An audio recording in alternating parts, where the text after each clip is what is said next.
The phone rang 22 times in 1 hour. My daughter counted. She thought it was a game. I was 300 miles from home, sitting on a beach blanket on Tybee Island, watching my son dig a hole to China with a plastic shovel. My mother was calling from a resort parking lot in Hilton Head. My sister was next to her, screaming at a clerk who couldn't give them a room they hadn't paid for. But I didn't know that yet. All I knew was the ocean, the sand, and the fact that for the first time in 4 years, I'd chosen my kids over my family's expectations. Those 22 calls were just the end. Let me tell you how we got here. Welcome back to Lineage of Lies. I'm Teresa, 33, a bookkeeper outside Atlanta. This is the story of how my sister convinced my mother to cut me and my kids from the family vacation, and what happened when they tried to pay for it with money that was already gone. I worked at Dr. Calloway's veterinary clinic on Route 9. Bookkeeper, $47,000 a year. Not glamorous, not terrible. I reconciled invoices, balanced payroll, and made sure the numbers added up. Numbers don't lie. Don't borrow money. Don't guilt you at Thanksgiving. Every morning I was up at 5:30, packed 2 lunches, peanut butter and honey for Lily, turkey and cheese for Jake because he'd gag at anything with seeds. I kept a budget spreadsheet with 14 columns. I bought gas on Tuesdays for the 6-cent discount. I was good with money. Had to be. But in my family, being good with money was less of a skill and more of a target. People don't resent you for being broke. They resent you for being careful. For having a savings account when they don't. My father understood that. He was the only one who did. 4 years ago, my father lay in a hospital bed with a kidney that had quit. Robert Young, plumber, 40 years of crawling under houses. He looked at me, not at my sister Denise. Teresa, I need you to handle things. He pulled a manila envelope from under his pillow, life insurance, mom's bank login, a list of bills in his handwriting. Keep the lights on for your mama. Denise watched from the window. She didn't say anything until we were in the elevator. Then my phone buzzed. I read it in the parking garage. Dad always liked you better. Enjoy your little promotion. Dad died 3 months later. The insurance paid $85,000. I did exactly what he asked. Paid off $31,000 in medical debt. Repaired mom's roof. New water heater. After everything, $23,600 remained. I put $22,000 in a savings account in mom's name, untouchable. Then I set up a $300 monthly transfer from my checking to hers, first of every month, for her electricity, water, groceries. $1,400 in Social Security only goes so far. Denise contributed nothing. I have my own family to worry about, she said. She had Kyle, a house with a pool, and a leased Lexus. But Denise had leverage, Madison and Tyler, mom's youngest grandkids. She told mom, if you keep inviting Teresa on weekends, I won't bring the kids around. Mom stopped inviting me. Lily asked why Grandma only wanted to see her on Wednesdays. I didn't have a good answer. I just kept sending the $300. Every summer since I was 9, our family went to the beach, Jekyll Island, Georgia. Dad paid for it all. After he died, I kept it going. Last summer, 2 rooms at the Ocean Breeze Cottages.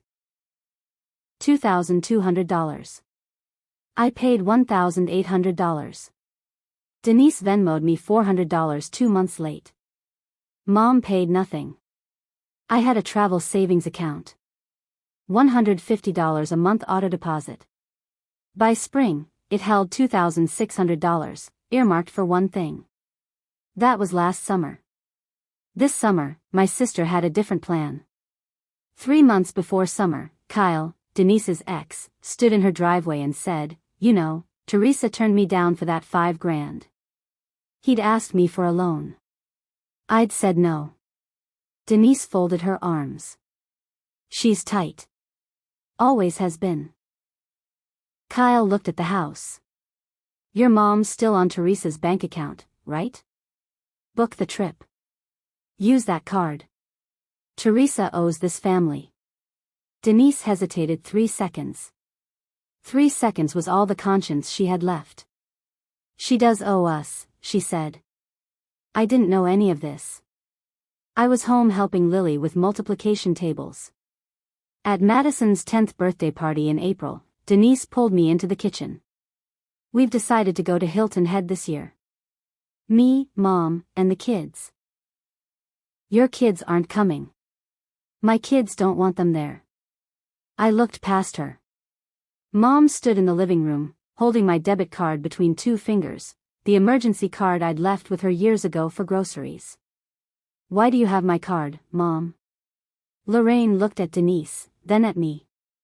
Denise said she needed it for the booking. Pam Whitfield, a church friend, saw everything. I nodded once. Keep it. Then I called my kids and left. On the drive home, Lily asked, why did we leave early? Sometimes adults need space, baby. She accepted it. Kids file answers away, and you pray they don't pull them out later when it costs more to explain. That night I checked my banking app. I'd noticed a $400 withdrawal earlier. Then I found 3 more, $80 at a gas station, $120 at Target, $65 at a restaurant. I called the bank to remove the authorized user, but I needed both parties present. I didn't have that kind of time. So the next morning, I drove to a different credit union, opened new accounts, and transferred everything, $2,600 from savings, $1,400 from checking. The old account sat there with $12 in it. $12 and a debit card in my mother's hand. I told no one. If someone holds your bank card like they own it, they're not keeping it safe. They're keeping you close. 2 weeks later, Sunday dinner at Mom's. Denise pulled out her phone. Hilton Head Resort, white balconies, turquoise pool, $3,200 total.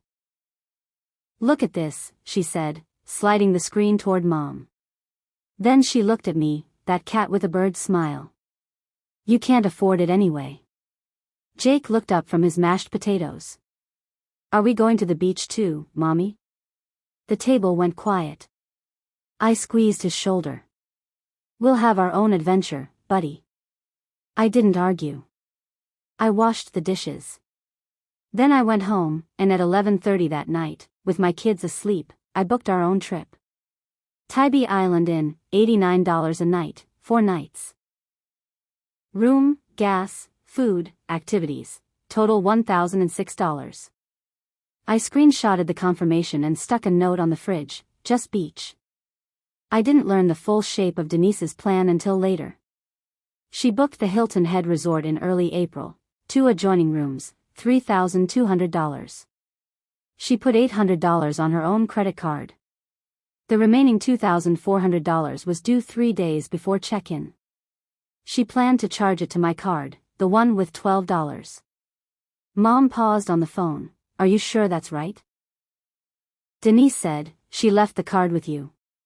That's permission enough. It wasn't permission. But Denise had already decided. 3 days before check-in, a Tuesday, the resort charged the remaining $2,400. Declined. Insufficient funds. The email hit Denise's inbox. She called Mom, panicked. There's only $12. Mom drove to the ATM, checked the balance, called Denise from the bank lobby. It's gone. She moved it. Denise called me. I was at work, reconciling invoices. I pressed decline. She texted, we need to talk. I put the phone in my drawer. That evening, she showed up at my door in yoga pants and smeared mascara. What did you do with the money? My money is in my account.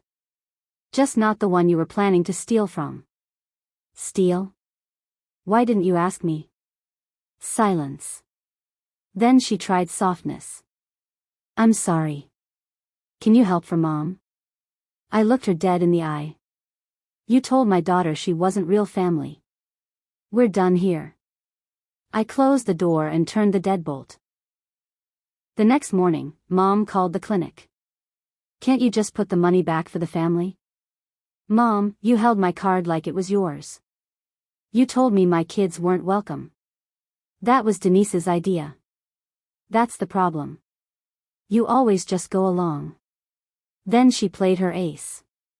Your father would be so disappointed in you. I said, Dad told me to stop when helping started hurting. I stopped. I hung up. That night, Pam Whitfield stopped me in the grocery store. I saw what happened at that party. Teresa, you don't owe anyone anything. Your daddy would say the same. She squeezed my hand and walked away. I packed the car that night. The next morning, we drove to Tybee Island. Room 6 was small, clean, smelled like salt and lemon cleaner.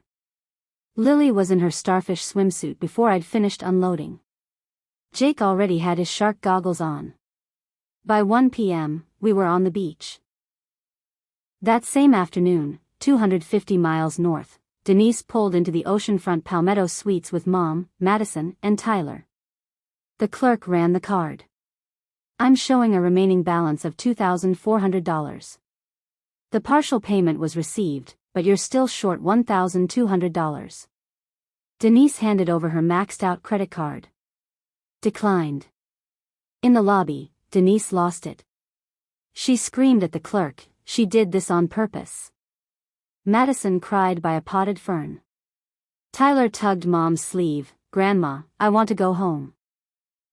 The manager asked them to step outside. $800 deposit gone. No room. Credit maxed. Gas tank at half. They drove 4 hours back to Georgia in silence. Somewhere on I-95, Madison opened Instagram. Grandma, Lily, and Jake are at the beach. The photo showed Lily and Jake beside a lopsided sandcastle, Jake in his shark goggles, grinning. My caption, beach day with my two favorites. Lorraine stared at the screen, then turned to Denise. What have we done? Denise gripped the wheel. Don't start, Mom. Back on Tybee, the sun set in shades of peach and copper. Lily slept on my lap, sand on her cheek. Jake was still digging, a trap for crabs. I pulled out my phone, 22 missed calls from Mom, 14 from Denise. I listened to one voicemail. Mom's voice cracked, the trip fell apart. Please call me back. I put the phone in my beach bag and zipped it shut. I didn't call back. Not yet. Some conversations need to happen when both people are ready. Jake ran up with a broken sand dollar. Is it still good if it's broken? I ran my thumb over the rough edge. The best ones always are, buddy. I had my father's letter in my wallet. I'd found it weeks earlier in an old boot box in my closet, his handwriting on a sheet of notebook paper. Teresa, you're the one who keeps her word. Don't let anyone turn your kindness into a key to your wallet. Take your babies to the beach. Dad. I kept it behind my driver's license. I didn't need to read it anymore. I was living it. We came home tan, tired, happy. Jake told Dr. Calloway about the dolphin that came right up to the kayak. Tuesday afternoon, Mom called again. This time I answered. She apologized. I set new boundaries, no shared accounts, no cards, no funding plans that excluded me. I'm not angry, Mom. I'm just done being the wallet. She was quiet. I understand, she said, though I don't think she fully did. Understanding is a slow thing. Denise never called. 3 weeks later, at the town potluck, we made eye contact across the room. She looked away first. Madison ran up to me anyway. Aunt Teresa, can Lily come play? Of course, sweetie. That was it. No courtroom scene. Just life, moving on. If someone needs your bank card to keep you in the family, you were never in the family. You were funding it. I'm Teresa, and this has been Lineage of Lies. If you've ever moved your money to move on, or said no to someone who thought your kindness was a subscription, share this with someone who needs to hear it. Comment your story, subscribe, and I'll see you in the next one.